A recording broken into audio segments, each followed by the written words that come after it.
หลายคนคิดว่าแมวเป็นสัตว์เย็นชาไม่ค่อยแคร์ใครอยากมาก็มาอยากไปก็ไป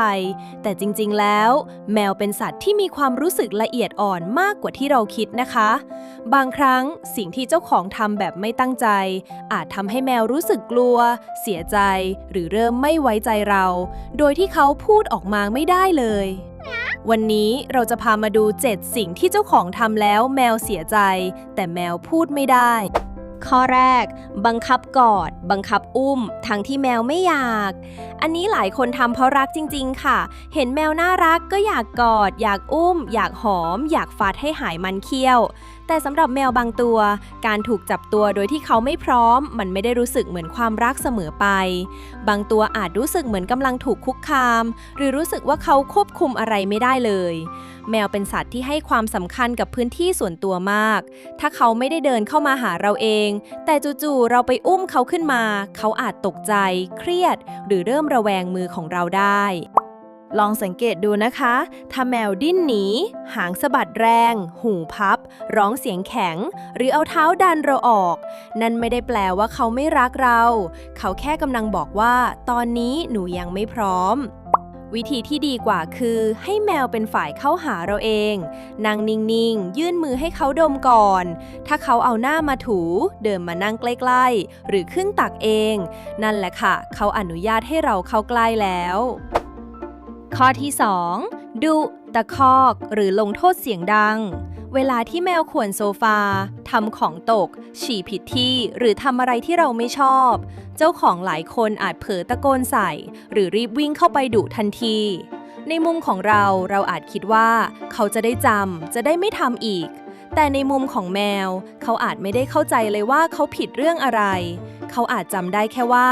เสียงของเจ้าของน่ากลัว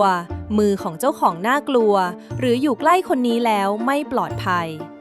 แมวไม่ได้เรียนรู้ได้ดีจากการถูกลงโทษค่ะแต่เขาเรียนรู้ได้ดีจากการจัดสภาพแวดล้อมและการให้รางวัลเมื่อเขาทำถูกเช่นถ้าแมวชอบข่วนโซฟา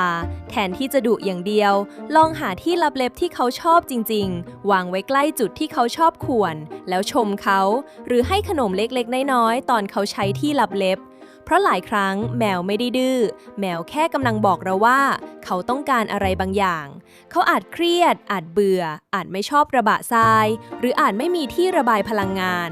ก่อนจะดุเขาลองถามตัวเองเบาๆก่อนว่าเขากำลังพยายามบอกอะไรเราหรือเปล่าข้อที่3เมินแมวนานเกินไปทั้งที่เขาพยายามเข้าหาหลายคนคิดว่าแมวอยู่คนเดียวได้ไม่ต้องสนใจมากก็ได้ซึ่งก็จริงค่ะแมวเป็นสัตว์ที่ค่อนข้างอิสระแต่คำว่าอิสระไม่ได้แปลว่าเขาไม่ต้องการความรักนะคะแมวบางตัวไม่ได้อ้อนเสียงดังไม่ได้กระโดดใส่เราเหมือนหมาไม่ได้แสดงออกชัดๆว่าสนใจหน่อยแต่เขาอาจอ้อนแบบเงียบๆเช่นเดินมานั่งใกล้ๆนอนอยู่ห้องเดียวกับเราเดินตามไปมาเอาหัวมาถูขาหรือแค่มองหน้าเราเฉยๆนั่นอาจเป็นวิธีที่เขาบอกว่าเราอยากอยู่ใกล้เธอนะแต่ถ้าเขาพยายามเข้าหาเราเรื่อยๆแล้วเราก็เมินเขาซ้ำๆเพราะยุ่งเพราะเล่นมือถือหรือเพราะคิดว่าเดี๋ยวค่อยสนใจก็ได้แมวบางตัวอาจค่อยๆเลิกพยายามจากที่เคยเดินมาหาก็เริ่มนอนอยู่ไกลๆจากที่เคยอ้อนก็เริ่มเงียบจากที่เคยอยากอยู่ใกล้ก็เริ่มเก็บตัวมากขึ้นเราไม่จำเป็นต้องเล่นกับแมวทั้งวันค่ะแค่วันละ 10-15 นาทีแบบตั้งใจจริงๆเล่นไม้ตบแมวลูบตรงจุดที่เขาชอบพูดกับเขาเบาๆหรือแค่นั่งอยู่ข้างๆโดยไม่รบกวนเขาสำหรับเราอาจเป็นเวลาแป๊บเดียวแต่สำหรับแมวมันอาจแปลว่าเรายังสำคัญกับเขาอยู่ข้อที่4เปลี่ยนแปลงสิ่งแวดล้อมแบบกระทันหันสำหรับมนุษย์การย้ายโต๊ะเปลี่ยนเฟอร์นิเจอร์ย้ายบ้านหรือพาสมาชิกใหม่เข้ามาอาจเป็นเรื่องธรรมดาแต่สำหรับแมวสิ่งเหล่านี้อาจเป็นเรื่องใหญ่มากแมวเป็นสัตว์ที่ผูกพันกับพื้นที่กลิ่นและกิจวัตรประจำวันเขารู้ว่ามุมไหนปลอดภัยกระบะทรายอยู่ตรงไหนจานอาหารอยู่ตรงไหนที่นอนตรงไหนมีกลิ่นของเขาแต่ถ้าวันหนึ่งทุกอย่างเปลี่ยนไปหมดแมวอาจรู้สึกเหมือนโลกของเขาไม่เหมือนเดิมอีกต่อไปบางตัวอาจซ่อนตัวไม่ยอมกินอาหารร้องมากขึ้นฉี่ผิดที่หรือก้าวร้าวขึ้นไม่ใช่เพราะเขานิสัยเสียแต่เพราะเขากำลังเครียด ถ้าจำเป็นต้องเปลี่ยนอะไรในบ้านให้ค่อยๆเปลี่ยนนะคะ อย่าเปลี่ยนทุกอย่างพร้อมกันพยายามเหลือของที่มีกลิ่นเดิมของเขาไว้ เช่น ผ้าห่ม ที่นอน ของเล่น หรือมุมที่เขาชอบ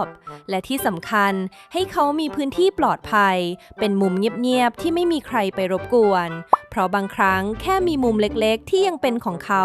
ก็ช่วยให้แมวรู้สึกอุ่นใจขึ้นมากแล้ว ข้อที่ 5 ไม่สนใจภาษากายของแมว แมวพูดเป็นคำไม่ได้ก็จริงแต่เขาสื่อสารกับเราตลอดเวลานะคะผ่านหู หาง ตา หนวด เสียงร้องแล้วก็ท่าทางของร่างกาย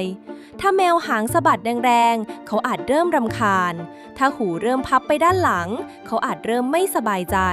ถ้าตัวแข็งรูม่านตาขยายหรือพยายามถอยหนีนั่นคือเขากำลังบอกว่าพอได้แล้วแต่บางครั้งเจ้าของยังฝืนเล่นต่อฝืนจับต่อฝืนลูบต่อเพราะคิดว่าแมวน่ารักหรือคิดว่าเขาแค่งอนแต่สำหรับแมวมันอาจรู้สึกเหมือนว่าเราบอกแล้วนะแต่ไม่มีใครฟังเราเลยและถ้าเกิดแบบนี้บ่อยๆแมวอาจเริ่มใช้วิธีที่แรงขึ้นเช่นขู่ตบกัดหรือหนีไปหลบจริงๆแล้วเขาไม่ได้อยากทำร้ายเราเขาแค่ไม่มีทางเลือกอื่นในการบอกว่าหยุดก่อน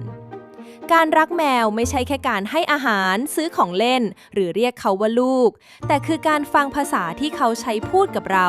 แม้มันจะไม่ใช่ภาษาคนก็ตามข้อที่ 6 ปล่อยให้แมวเบื่อไม่มีอะไรให้ทำหลายคนเห็นแมวนอนทั้งวันก็อาจคิดว่าชีวิตแมวคงมีแค่นอนกินแล้วก็นอนต่อ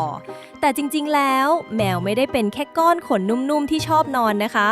แมวเป็นนักล่าโดยธรรมชาติเขาต้องการการเล่นการสำรวจการปีนการซุ่มการไล่จับและการใช้พลังงานถ้าแมวอยู่ในบ้านทั้งวันไม่มีของเล่นไม่มีที่ปีนไม่มีมุมให้นั่งมองข้างนอกหรือไม่มีเวลาที่เจ้าของเล่นด้วยเลยเขาอาจเริ่มเบื่อเครียดหรือมีพฤติกรรมที่เราคิดว่าเขาซนเช่นกัดมือเจ้าของวิ่งพล่านตอนกลางคืนข่วนของทำของตกร้องเรียกบ่อยหรือกินมากเกินไป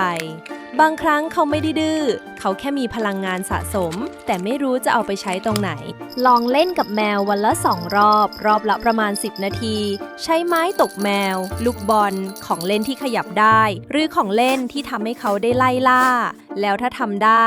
ลองจัดมุมปีนมุมนอนสูงหรือมุมริมหน้าต่างให้เขานั่งดูนกดูคนดูโลกข้างนอกแค่นี้ชีวิตประจำวันของแมวก็มีอะไรให้ตื่นเต้นขึ้นเยอะแล้วค่ะข้อที่ 7 ไม่พาไปหาหมอเพราะคิดว่าแมวแค่เงียบข้อนี้สำคัญมากนะคะหลายครั้งเวลาแมวซึมกินน้อยนอนมากหรือหลบมุมเจ้าของอาจคิดว่าเขาแค่งอนแค่ขี้เกียจหรือแค่อารมณ์ไม่ดีแต่จริงๆแล้วแมวเป็นสัตว์ที่ซ่อนอาการป่วยเก่งมากตามสัญชาตญาณสัตว์ที่แสดงความอ่อนแออาจตกเป็นเป้าของอันตรายได้เพราะฉะนั้นเวลาที่แมวเจ็บเขาอาจไม่ได้ร้องบอกเราไม่ได้เดินมาบอกว่าหนูไม่ไหวแล้วนะเขาอาจแค่กินน้อยลงนอนมากขึ้นไม่เล่นเหมือนเดิมหลบอยู่เงียบๆขนยุ่งไม่ค่อยเลียตัวหรือฉี่กับอึผิดปกติและหลายครั้งอาการที่ดูเหมือนเล็กน้อยอาจเป็นสัญญาณของปัญหาสุขภาพที่เริ่มรุนแรงแล้วนี่อาจเป็นหนึ่งในเรื่องที่แมวเสียใจที่สุดก็ได้เพราะเขาเจ็บแต่เขาพูดไม่ได้เขาทำได้แค่หวังว่าเจ้าของจะสังเกตเห็นถ้าแมวเปลี่ยนพฤติกรรมชัดเจนกินน้อยซึมหลบไม่ฉี่ไม่อึร้องผิดปกติหรือดูไม่เหมือนเดิมอย่ารอดูนานเกินไปนะคะพาเขาไปพบสัตวแพทย์จะปลอดภัยที่สุดจริงๆแล้วแมวไม่ได้ต้องการเจ้าของที่สมบูรณ์แบบเขาแค่ต้องการเจ้าของที่พยายามเข้าใจเขาบางอย่างที่เราทำอาจไม่ได้เกิดจากความตั้งใจร้ายเลยหลายครั้งมันเกิดจากความรักความเคยชินหรือเพราะเราไม่รู้จริงๆเพราะฉะนั้นถ้าฟังมาถึงตรงนี้แล้วรู้สึกว่าเคยทำบางข้อกับแมวของตัวเองอย่าเพิ่งโทษตัวเองนะคะสิ่งสำคัญคือเมื่อเรารู้แล้วเราค่อยๆปรับได้สังเกตเขามากขึ้นฟังภาษากายของเขามากขึ้นให้พื้นที่เขามากขึ้นและรักเขาในแบบที่เขารู้สึกปลอดภัยเพราะสำหรับแมวแล้วความรักที่ดีที่สุดอาจไม่ใช่การกอดเขาแน่นที่สุดแต่อาจเป็นการอยู่ข้างๆเขาอย่างเข้าใจที่สุดแล้วแมวของคุณเคยมีอาการเหมือนเสียใจหรืองอนแบบไหนบ้างลองคอมเมนต์เล่าให้ฟังหน่อยนะคะ ถ้าคลิปนี้มีประโยชน์ฝากกดติดตามไว้ด้วยนะคะ เดี๋ยวคลิปหน้าเราจะพาไปดูเรื่องน่ารักและความลับของแมวกันอีกค่ะ